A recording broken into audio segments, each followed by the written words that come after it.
Hey everybody, Dwight Wilkie here, and welcome back to the channel. Today we're diving deep into the world of EQ. Let me ask you something. How many of you struggle with EQ in your mixes? If your hand is up, you're in the right place. EQ is like this mysterious beast that a lot of people try to avoid, but honestly it's one of the most powerful tools you have as a mixer. Whether you're working on a full band mix, electronic music, or even just trying to clean up a vocal, EQ is the key to unlocking a professional sound. Over the course of this video, we're going to demystify EQ and equip you with a step-by-step process to achieve audio perfection. We'll be covering everything from the very basics of frequency ranges to more advanced techniques for identifying and fixing problematic frequencies.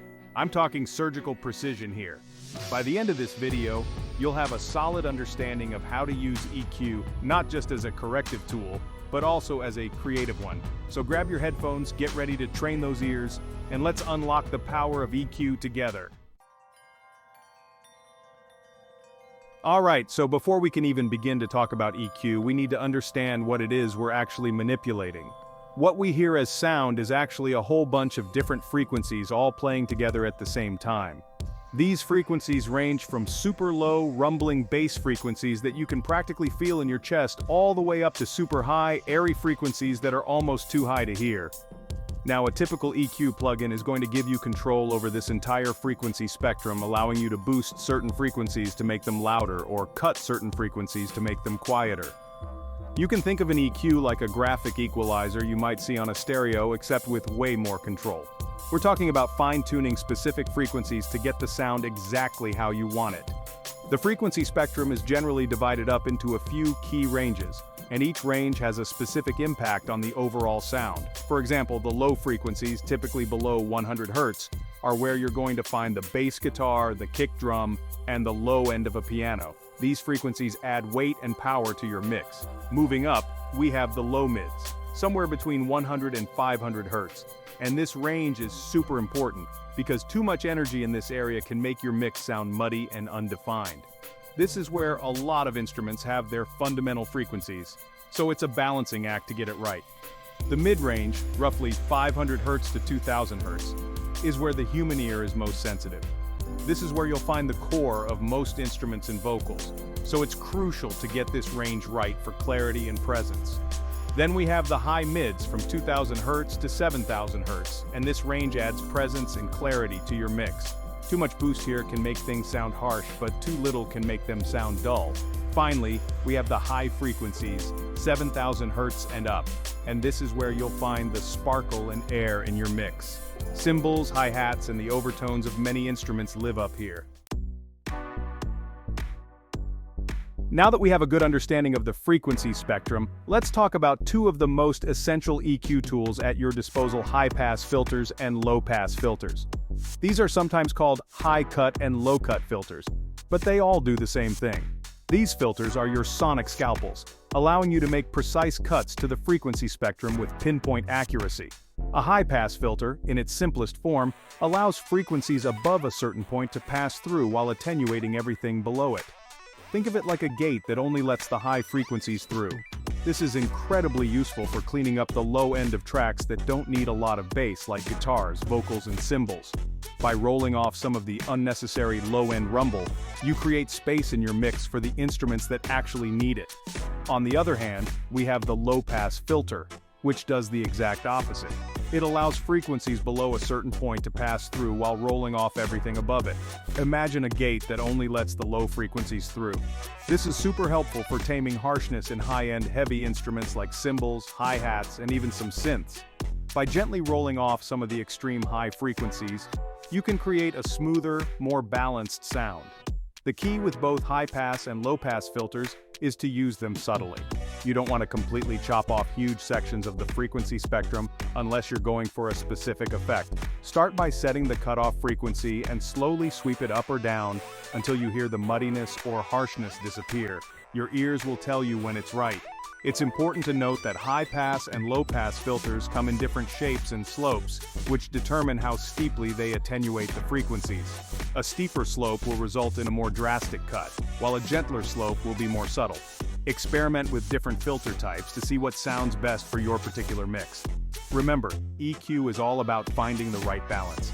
By using high-pass and low-pass filters effectively, you can clean up your mix, reduce muddiness, tame harshness, and create a solid foundation for the rest of your EQ moves. Alright, so we've talked about the frequency spectrum and how high-pass and low-pass filters can help clean up your mix. Now let's dive into one of the most important uses of EQ enhancing clarity and tackling the dreaded frequency masking. Clarity is crucial for a great mix, and EQ is your secret weapon in the fight for a clean and defined sound. Frequency masking occurs when two or more sounds occupy similar frequency ranges, causing one sound to mask or cover up the other. This can make your mix sound muddy, undefined, and lacking punch. A classic example is when the frequencies of a bass guitar clash with those of the kick drum, resulting in a loss of clarity and definition in the low end. The good news is that EQ is incredibly effective at identifying and fixing these masking issues. The key is to be strategic and surgical with your EQ moves. Instead of boosting frequencies to make something louder, try cutting frequencies to make space for other instruments to shine through. Remember, sometimes less is more. One of the most common techniques for dealing with frequency masking is called subtractive EQ. This involves identifying the offending frequencies and making precise cuts to create separation between instruments. For example, if you're finding that your guitars are clashing with the vocals, try using a narrow EQ cut around 1000 Hz to 2000 Hz on the guitar track to carve out some space for the vocals to breathe. Another technique is to use EQ to accentuate the unique character of each instrument. Every instrument has its own special frequency range where it shines, and by gently boosting those frequencies, you can make them stand out in the mix. For example, boosting around 5000 Hz on a snare drum can add a nice snap and presence, while boosting around 10,000 Hz on a vocal can bring out the air and detail.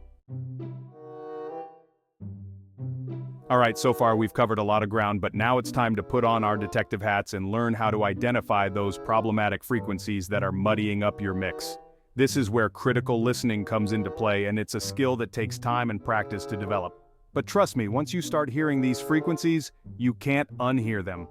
The first step in identifying problematic frequencies is to solo the track you're working on.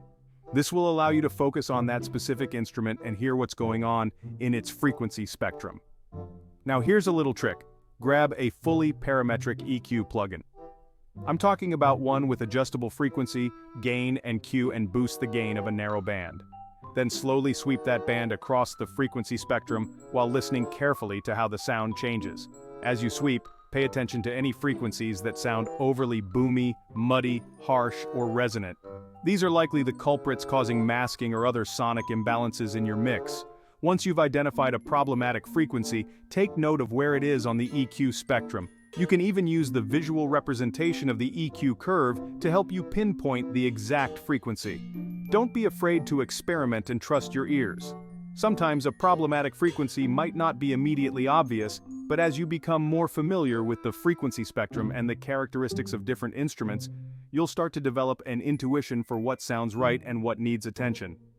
Another helpful technique is to use reference tracks. Listen to commercially released songs in a similar genre to what you're mixing, and pay attention to how they've used EQ to achieve a balanced and clear sound. Try to identify the frequencies that are emphasized or de-emphasized in the mix, and use that as a guide for your own EQ decisions.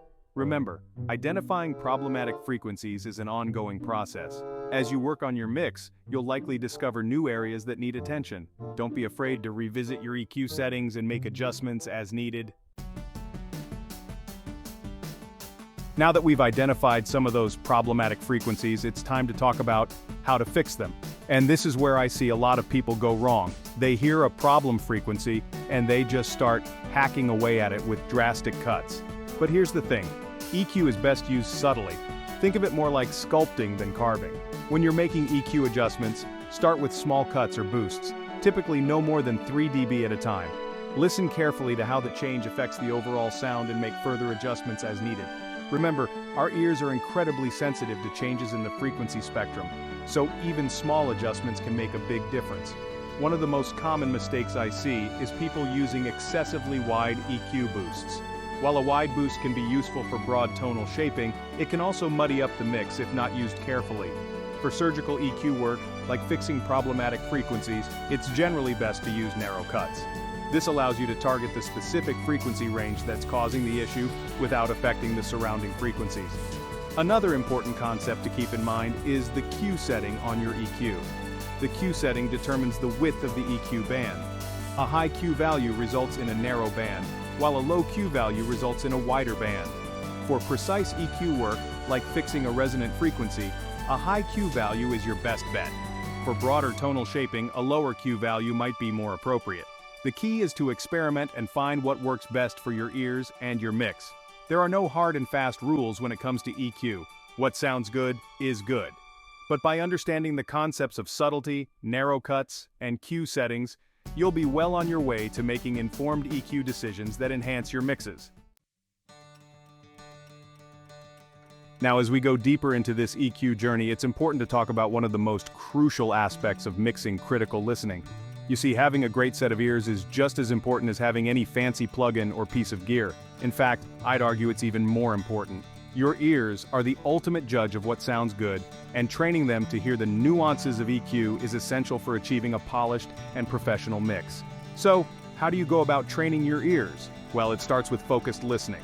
Find a quiet space, put on your headphones, and really pay attention to the music you're listening to. Focus on individual instruments, listen to how they interact with each other, and try to identify any frequencies that stand out or feel out of place. A great way to practice critical listening is to use reference tracks. Choose a few commercially released songs that you admire sonically and listen to them critically. Pay attention to the overall balance of the mix, the clarity of the instruments, and the way EQ has been used to shape the sound. Try to identify specific EQ techniques that you can apply to your own mixes. Another helpful exercise is to A/B your mixes. This involves switching back and forth between your mix and a reference track to compare and contrast the two. Listen carefully to any differences in the frequency balance, clarity, and overall sound. This will help you identify areas where your mix might be lacking and give you a target to aim for. Remember, training your ears takes time and practice. Don't get discouraged if you don't hear a huge difference right away. Just keep listening critically, experimenting with EQ, and comparing your work to reference tracks. Over time, you'll develop a keen ear for detail and be able to make subtle EQ adjustments that elevate your mixes to the next level.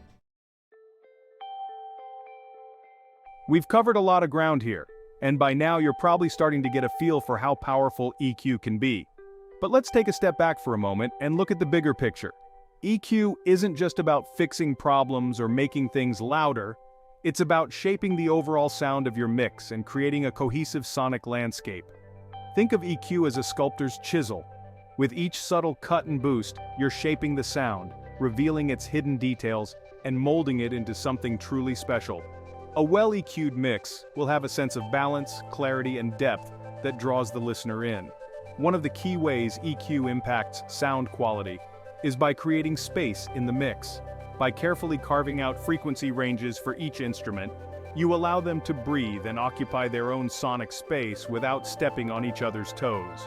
This separation is crucial for clarity and definition, especially in dense mixes with a lot of instruments. EQ can also be used to create a sense of depth and dimension. By subtly adjusting the frequencies of instruments in the stereo field, you can create the illusion of some instruments being closer to the listener and others being further away. This technique, known as stereo imaging, can add a whole new level of realism and interest to your mixes. And let's not forget about the emotional impact of EQ. By boosting certain frequencies, you can evoke specific emotions in the listener. For example, boosting the low end can add weight and power, while boosting the high end can create a sense of air and sparkle. We've covered a ton of information in this video, but here's the thing about EQ. It's not something you learn overnight. It takes time, practice, and a whole lot of experimentation to truly master. The more you use EQ, the better you'll become at hearing the nuances of frequency and how subtle adjustments can drastically impact your mixes. So, here's your challenge. Take what you've learned today and put it into practice. Open up your latest mix, grab your favorite EQ plugin, and start experimenting. Don't be afraid to try new things, make mistakes, and learn from your experiences. One of the best ways to improve your EQ skills is to share your work with others and get feedback. Join an online mixing community, share your mixes with fellow producers, or even just play your tracks for friends and family and ask for their honest opinions. fresh ears can often pick up on things that you might have missed. And here's a bonus tip. Don't be afraid to break the rules. While it's important to understand the fundamentals of EQ, there are no hard and fast rules when it comes to mixing. Sometimes, the most interesting and unique sounds come from experimenting and breaking free from conventional techniques. So, go out there, experiment, make some noise, and most importantly, have fun with it. So there you have it, the 8 essential EQ steps to achieve audio perfection.